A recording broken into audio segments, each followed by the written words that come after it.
Well, Hada, you're back from vacation. It's been 2 weeks and what feels like an eternity's worth of discussions to talk about in Melee recently. But we have SmashCon, we have Wavedash, we have the rankings, we have the newest salt mine with our one of our topical themes of Hungrybox winning on a reverse 3-0 over Zuppy. So you were casting that just now with Trey the Trash Man. So we can start with the latest and greatest. Hada, how are you doing? How was Salt Mine tonight? Saltman was great. We had some great upsets. We had Akir Donkey Kong over the likes of Dawson and Winterside. And Woohoo! then I believe we had Moth over Dreffin, if I remember correctly. So that was for top eight. And then we had the likes of Salt and Bobby Big Balls playing out for ninth for an online weekly. Wow. So some pretty incredible upsets. It was an amazing tournament. So big ups to all the players making some really deep runs. HBox and Dawson going to game number five. Um, for the winner's side, Zuppy and HBox going to game five, and then HBox, I believe, taking it 3-1 in grands to Zuppy on the run back. So some great VODs. Go be sure to go check out the All Chat Esports YouTube channel. If you guys, or you can go to their Twitch page. I believe the VODs are still active, so you want to check those out. Also guest commentary from Zamu and Yokai Nels for the pools into top eight qualifier section. So Nice. huge ups to them as well. I know Zamu's trying to get his feet wet with commentary and has commentated a couple salt mines now. So love to see Zamu pop in. Of course, Yokai, super animated on the mic. Super love to hear the guy talk about Smash.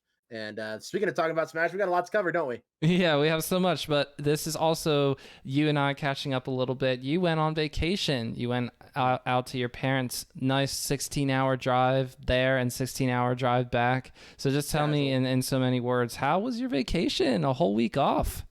Yeah, it was great. Spent a lot of time in the car, but then got out on the lake, went for a hike.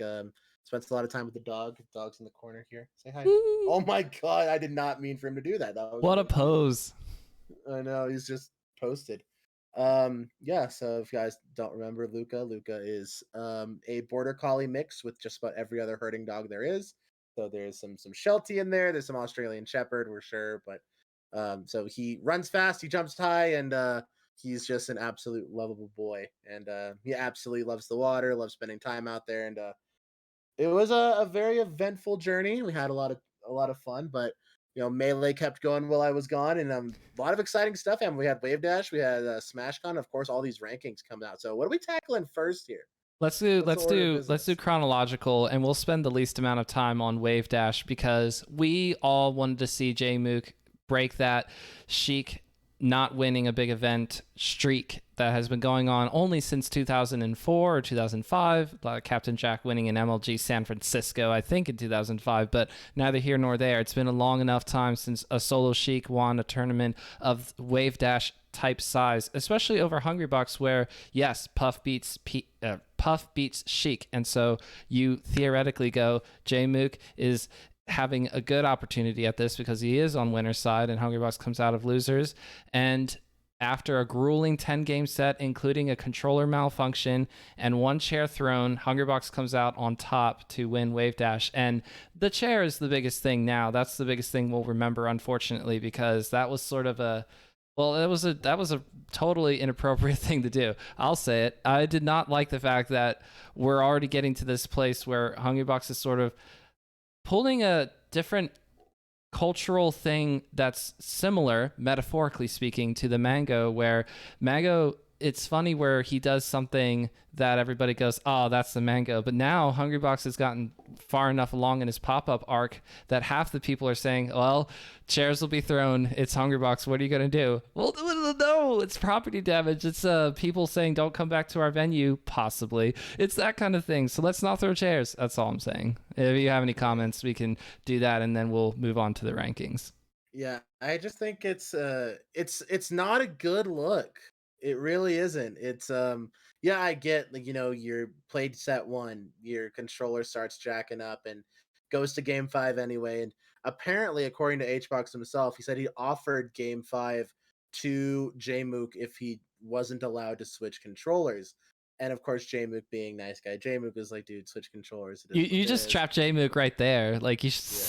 I think he said that on purpose, knowing that J-Mook wouldn't take it. Yeah, well, J-Mook is, he's a class act. He's a competitor. And he's like, there are definitely like, if you give that to Leffen, Leffen's like, yeah, bro, get out of here. You know, so easy clap. But like, hey, that's nothing, like, it's not a slight against Leffen. Leffen is just, he wants the dub either way. I think J-Mook is like, yeah, I want to earn it, which is like, he did. Like, he very much so, he went the distance. He went as far as he possibly could. And, HBox then getting a separate controller, running it back to another game 5 slobber knocker, and he clutched up. He played very, very, very, very, very well. Did he earn a pop off? Absolutely. Did he have to take the chair he was sitting on and slam it in the ground like he was in the WWE? No. No. Jump around, stomp around, yell at the top of your lungs, beat your chest, say I'm the fucking best, You don't have to go and start throwing chairs all over the place. And then there was, earlier a couple weeks, and Toph made a video about this, but when he beat Null game 5 at Battle of BC4, he threw his flip-flop across the room after he reversed 3-0'd him.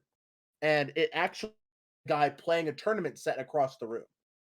So, like, we have gotten to the point where his pop-offs could potentially start to hurt people and break things.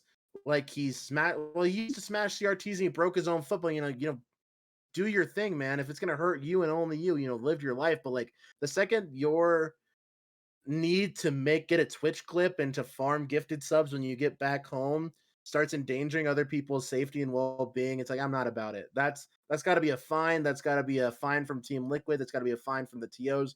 I don't know. Like, I feel like there has to be some sort of monetary way to, if you're going to do that, there's going to be consequences, sort of thing. I would just at the very least say, yeah, there needs to be accountability as compared to just brushing it aside and hoping it doesn't happen again, where Hungrybox is always pushing the meta with not only keeping up with Puff versus the competitor scene of Melee, it's also the pop-off meta. So it was a well-earned victory in terms of vanquishing J-Mook, who looked like he knew what he wanted to do against the character of Puff, where you don't have a lot of options as Sheik. You go, all of my moves can be CC'd. They know I'm looking for the grab, and Jigglypuff can duck under the Sheik grab. And so what do you have left? Like, well-spaced aerials when the drift is so awful on the Sheik?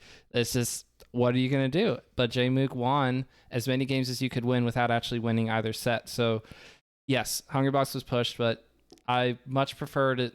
I posted on Twitter, I said, do you think that if somebody threw a crab at Hungrybox now, would he just have thrown it into the crowd at this point in his pop-off meta? Because I feel like he would. He would just throw it back to the crowd if somebody tried to do a pound 2019 on him now in 2022. But we move on. Apparently, we're all just hoping it doesn't happen again. So be careful if you're watching a grand finals Hungrybox set and you're within 50 or 100 feet of him. So we move on to the rankings, which then came out last week after Wavedash happens. And of course, one of the things about this list is that it's capturing only to a certain point of the year, to, I want to say, mid-July, Double Down being the last event that counted for it, I believe. So we already have had a month of results, more or less, that don't count at all towards it. So IBDW possibly having an argument for number one, or J-Mook moving up over Hungrybox, or Hungrybox moving up over J-Mook. All these sort of little tweaks, it's not relevant because we sort of stopped the snapshot at Double Down. So when you have the list, the top 10 from 1 to 10, that's the most relevant for our discussion. Is at number 1 we have Zane, then going down IBDW, J-Mook, Hungrybox, Leffen, Amsa, Plup, Laud, None, and Kadoran. So Hada, what are some things jumping out to you right away with this list, top 10 or otherwise? I mean, top 10, let's get that out of the way, and then I'd love to go into some more, I guess, macro looking ideas as to the whole list. Jmook making a debut at top 3 in the world. That's absolutely outrageous. I That's mean, so of course, like crazy. if you're from New York or you're from upstate New York and you've been playing with Jake for a little while now, you knew he was that good, but he just didn't have the means to travel, didn't have the means to make the requirements to get ranked or to get noticed on the grand scale. And of course, IBDW. Again, I love the movement on as a separate column because it's been a while since we've had an official rank by PG Stats or by MIOM or by the MPGR. Um, and seeing IBDW from his previous rank of 9 moving up 7 places, and of course, you have to imagine rankings are exponentially more difficult to jump the lower you go or lower in the number you go. So moving from rank 5 to rank 2 could be mathematically the equivalent of moving from rank 50 to rank 10. So it's like it's that level of skill difference, even at this point in Melee's metagame where there are so many good players. And of course, like even players like Ginger winning tournaments. We've had Josh Man making deep runs, and they're ranked 14, 15.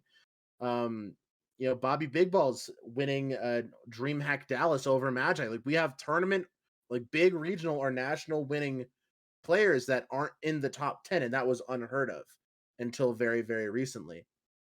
And I guess on the final notice that I want to thing is I want to give a brief congratulations to everyone who's making their debuts or who have been it's been a long time since they've been ranked. So I do believe Eddie Mexico has been ranked before. So I don't think that's super accurate.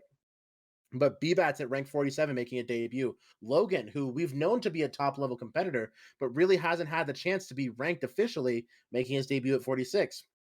Mech at 45. Soof, technically making his debut, but Android Zero, as his tag previously, Yes. I believe was in the 80s. Zuppy making his debut at 41. We have Ben, Kem, and J-Flex making their debuts at 39, 38, and 37, respectively. Shoutouts to Three Hands J-Flex. Salt and Skurzo. That's going to be one of the best players from Texas. Is also the number 1 player from Chicago at 34 and 33. Swift, now the highest ranked Pikachu, the only Pikachu to ever be ranked above Axe on the MPGR. So Axe placing at Wild. 29th. I know Axe previous rank of 4. So definitely know where his peaks and valleys are. I know he's been a pretty hands-off approach to this most recent online into offline integration of the Melee competitive season. So I'm hoping that we see some more development from Axe. I know the Fox is becoming a very, very serious venture for him. Null making it at 25 as his debut. Shout out to Geo. Pipsqueak at 24. I know getting an unofficial rank on the European rankings only behind Leffen during the online era. So of course, knowing that Pip is very, very good. Aklo at 18, of course, getting the Link representation there as well as his Fox. Slug at 17 with Ice Climbers without wobbling. And then the final crowning achievement for an unranked player and onto his debut, of course, is Jmook at 3. So shout outs to everyone making their debuts. Know you guys have done amazing work to get there. And finally, Area 51, Azel and Fat Goku. And Nick M. Whittier, the only previous ranked player, but SDJ, the Texas Puff, and Mott Money, the Jersey Fox, taking the Area 51 or the just outside the rankings players short list. So hope to see them make some pretty huge strides in the next coming ranking season by the end of the year. And it's definitely going to be a bloodbath for the end of the summer of Smash going into fall and winter. And big shout outs to Fiction and Spark, the only players who have somehow not moved up or moved down in the past 3 years, according to the rankings. Here's another relevant thing. Mango debuting outside of the top 10 for the first time in any of our MIOM lists, MPGR, and PG stats. I don't even know if Mango's been ranked outside of top 5 ever. And so this reflects one smaller sample size as compared to a year end ranking, right? So it'll probably look different, and we'll get to why in a minute, but that is crazy that we're living in a time where it's possible for players like Mango to be ranked outside of top 10, and it's because during the short-ish time of results that we have, there were times where Mango finishes outside of top 8, and that means your top 10 status starts to dip a little bit because other players are taking your place. Players who are very consistent, like IBDW and Jmook and Zane in particular. I do find it interesting that we get to have a nice spread of international players here because it's so hard for all of them to get ranked as compared to the US players. I don't know how it compares to lists of times past because I didn't pay as much attention to rankings in 2019. I was like, I only really cared who was number one at that time. I did not pay attention to people who were on the lower end of the rankings. But I'm starting to recognize all these names, which is really cool. That's the first time in my Melee obsession that I'm getting to that point where I can name you all these players and who their mains are. I'm getting there, Hada. Let's go. So I love the fact that we have rankings to talk about again. We can reference it against something, but I'm also already, it's barely been a week, Hada. I'm already looking forward to the year-end rankings. And the reason why is because you get this list that comes out in the middle of last week, and it chains right into SmashCon out there in Chantilly, Virginia, which I really wanted to go to, but I decided I wanted to go to the Big House instead. I had to make a choice. I chose Big House. So we had all of the brackets you could possibly ask for because that's what SmashCon does. The 64 combo contest, super fun. The Smashy Awards. You have all this extra stuff happening. And then for the Melee bracket, top 64, about as wild as you could ever imagine because of all of the DQs, not DQs. Is Mango at SmashCon? Actually, I should tweet that out tonight. Does anybody know if Mango is at SmashCon? And you have the seating being what it is. One of the cool things that it led to, well, I don't know if cool is the right way to describe it. I don't think Zane would describe this as a cool occurrence. But Wally, forgetting to register just entirely, is desperately trying to get in, gets seated at like 65th or something, and then runs into Zane outside of top 64 and upsets Zane 2-0. And then that led the tempo for the rest of top 64 being all kinds of crazy results and ends up with players like Crudo and Skurs. Sorry, wait, why? Hold on a second. I'm looking at SmashCon. Where's Essie? I thought Essie was on here somewhere. Essie must have been in winner's quarters. That's right. Essie waited all the way to winner's quarters before starting to lose out to other opponents. But either way, you had players like Crudo and Essie on the winner's side all the way up to near the end of the bracket. And Crudo especially making winner's semis to start off top 8 on the winner's side last Sunday. Very, very awesome stuff. So Hada, just some thoughts about SmashCon before we get to the winner, the grand final sets. I mean, SmashCon was great. It's of course a lot of Peach representation, which was awesome. We saw some really deep runs from Lod, as well as, like you said before, the upset of Wally over Zane. And if you talk to the Peach community, a lot of your favorite Peach players will gush about how good Wally is. Wally's insane. Of course, Wally not even being the best Peach in their own state of New Jersey by the rankings, but I think you'd even be able to get B-Bats, who is the rank 1 Peach in New Jersey, to say that, there are days where Wally's just straight up better than me. Wally is very, very good. And it was an amazing top 8. I mean, we saw Skurzo make a top 8. Crudo made a pretty deep run.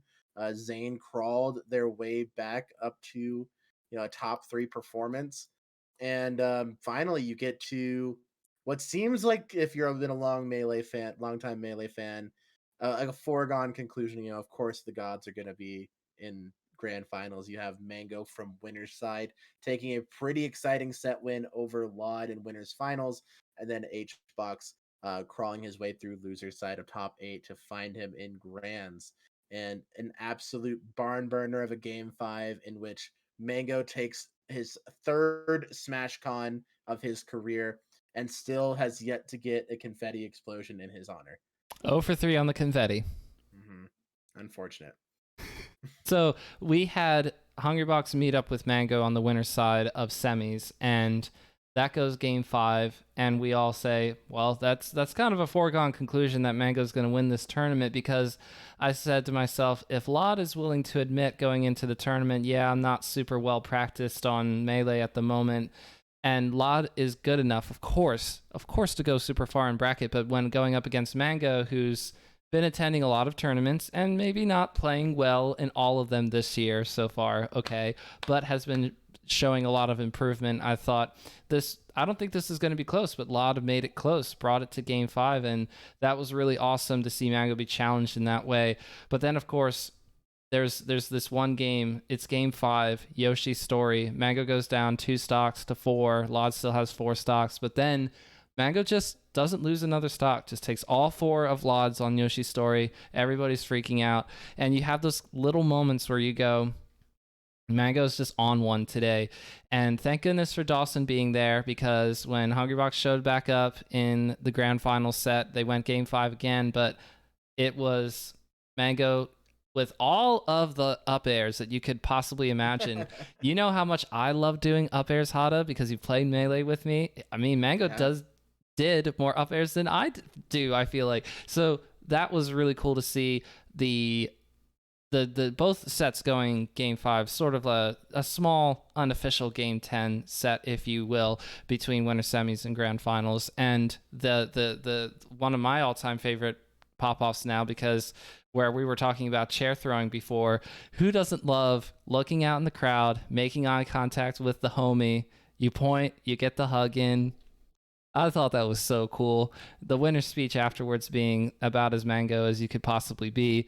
So I thoroughly enjoyed myself. Sleeping on the kid. I'm going to be here for the rest of my life, and there's going to be a day where I'm 80 years old, and I'm going to show up and win SmashCon 2067 or whatever.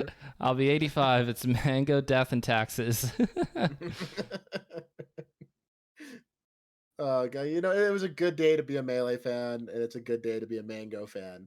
I think it was after a Big House win a couple years ago, and Mango said, I think the Melee community, wakes up on Monday morning a little hungover, but also a little bit happier about their life after a Mango win. And I'm like, yeah, you might be right. You might be right with this one. And that's why when we are looking ahead into the future, we have the Gallant Melee Open Summer Edition here this upcoming weekend. Be on the lookout for Content Night on Friday, where I have something that's going to be happening. And then you have Shine the following weekend out in Boston area. Sorry, not actually in Boston, but in Massachusetts, and close enough, I guess. The Melee people up there will tell you that the Boston venue was better. But the point is that we have Shine coming up the following weekend. There is a lot of Melee that is still happening, and despite the fact that we're near the end of the summer, I'm like, bring it on. I want more, and I'm sad that we don't get to see players like IBDW, who tweeted, I think today or yesterday, he will not be going to Shine, and other players like Wizrobe and Jmook, who are not consistently attending events just yet, that we're going to see potentially another possible Mango win because of there being less, top level Leffen type IBDW type players. That's possible. But there's also, I think, Zane being in bracket, hopefully they'll get to actually meet each other, because they did not meet at SmashCon. They did not play against each other, and I just want to see that. The last thing I will say about SmashCon, I forgot to say this, and it needs to be said, because I freaking called it. So I didn't predict that Axe would finish tied 5th at SmashCon. That's not what I'm saying. What I'm saying is that when I saw the likelihood of Axe finishing outside of top 20, which makes sense, we were talking about this. Sorry, I was talking about this with Etost. I said, I'd look at Axe to finish top 20 by the end of the year. And Etost correctly says, Pikachu is a tough character to work with, but Axe making it work at this particular event, pushing Mango to game 5, forcing Mango to switch to Falco in the last game. I was like, that's some plup BS right there. That's ridiculous, Mango. You stick with that fox, dang it. But it's because Axe 4-stocked Mango at the tournament that Mango ended up winning. Axe 4-stocked him on Fountain of Dreams. It's 69 seconds. That's exactly right. And I was like, let's go, Axe. And it didn't work out. But finishing tied 5th, you get your top 8 finishes. You're going to start pushing for top 20, top 10 in no time if you continue to do that. So I don't know if Shine is the next tournament for Axe or not. Actually, off the top of my head, I hope it is. But I'm just like, I'm tickled pink that I wanted to see this, and it came to fruition. Now, of course, that Fox against Hungrybox yes, there's some things you got to do, Axe, before you can take a game off of Hungrybox, because he was definitely ready for your Fox. But I'm really excited anyway to see how this turns out to be. Is it just the one time where Axe finishes top 8 in a tournament like this, and then after that it gets really tough again? Or is this the resurgence? Are we getting a resurgence of Mango and Axe at the same time, different levels? I'm excited to see what happens in the following tournaments that we have coming up in August, the rest of August and September. I guess another thing is I think that this SmashCon might be the only time that blood relatives or brothers or siblings have ever been in top 8 of a super major at the same time. Yes. So Laud and Rishi both making top 8 at SmashCon 2022, and the only other tournaments I could ever even potentially think of are some European majors, not super majors, but majors in which Android and Armada might have both been in singles top 8, but to be, siblings, brothers, in a pool of hundreds and hundreds of hundreds of players to both make top 8 is ridiculous. And of course, Lod making an extraordinarily deep run for a top 3 finish, and Rishi falling to, I believe, Axe and I think Sane or something like that. Is something Yeah, I think that along those sounds about lines. right. And we also got to see a Donkey Kong game in top 8 Sure. versus, and it looked close. It looked like it could probably take it over Axe, force the game for more Donkey Kong, but it was not meant to be. We just get to see Akir at Salt Mine also putting in the Donkey Kong work. Love me some Donkey Kongs to come out, but we have a lot of great melee, like you were saying, and another pretty hidden tournament that's coming up actually tomorrow. And all chat will be working with the Australian main TO staff. We're gonna be running an online Australian major tomorrow evening. So tomorrow evening would be US time. I believe my and Trey commentary block start about, I think, 9 o'clock Mountain, 8 o'clock Pacific time. But of course, that'll be Saturday early afternoon, morning start. Pardon me, for the Australians, and then we'll be continuing on until the early morning, of course, for the United States, and the evening if you're a oceanic viewer or listener to the pod. So if there's any Australian or New Zealand Smash players, please drop a comment, drop a like, say, hey, I was here and I'm entering the online Australian major, and I Let's hope you do go. well. I'm excited to see a little bit of, hopefully, I mean, I hope that players like Josh Mann and, I want to say Sox, but, other Sock. Australian players that I haven't heard the name enough to remember. I want to see some of that. Hopefully there's VODs of it put up to YouTube somewhere afterwards, because I don't know how late I can stay up, but you get it. I'm excited to see all the melee that is coming up here. So with that, I'm gonna say we're about done and wrapped up here. I will let you outro us, Hada, but firstly, for myself specifically, thank you all for continuing to tune in. Thank you for Hada coming back after vacation. Really appreciate everybody continuing to follow along with us as we recap these weeks. Yeah, it's been an absolute joy. I always love coming back to the pod. It's one of my favorite things to do during the week. I know scheduling can be a little difficult sometimes. We're adults. We have things going on. Yes, indeed. But You got so much volleyball and stuff. Oh, and a yeah, new pet, volleyball. and I'm sorry, Yeah, new Luca. Sorry, puppy. you have Luca. Yep. Yeah, new puppy, and of course breakfast is adjusting well, which is great. I have my volleyball league final, where we're the 1 seed. We have not lost. We're undefeated. So if we win Ooh. next week, we will get the undefeated season. Should be sweet. We got to Um, talk after that game. Hopefully a celebration episode. Yeah, that'd be good. But yeah, if you want to get updates on the dog, the cat, the life of Hada, it's at Hey Hada on Twitch and Twitter. Streaming. Try to be a little more consistent with streaming. I know I got a lot of projects and a lot of things in the oven right now. I got to pick and choose, but we will see how that goes. But thank you guys so much for checking out the pod. Please follow Jesse at Cypher003. And of course, I don't think we're live this time, but we've been trying to do a live broadcast for the last couple of weeks, but we're going to see if we can get that going once again. But guys, thank you so much. Please like, comment, follow on Spotify, Apple Podcasts, all the good stuff. And catch you guys next week. See ya.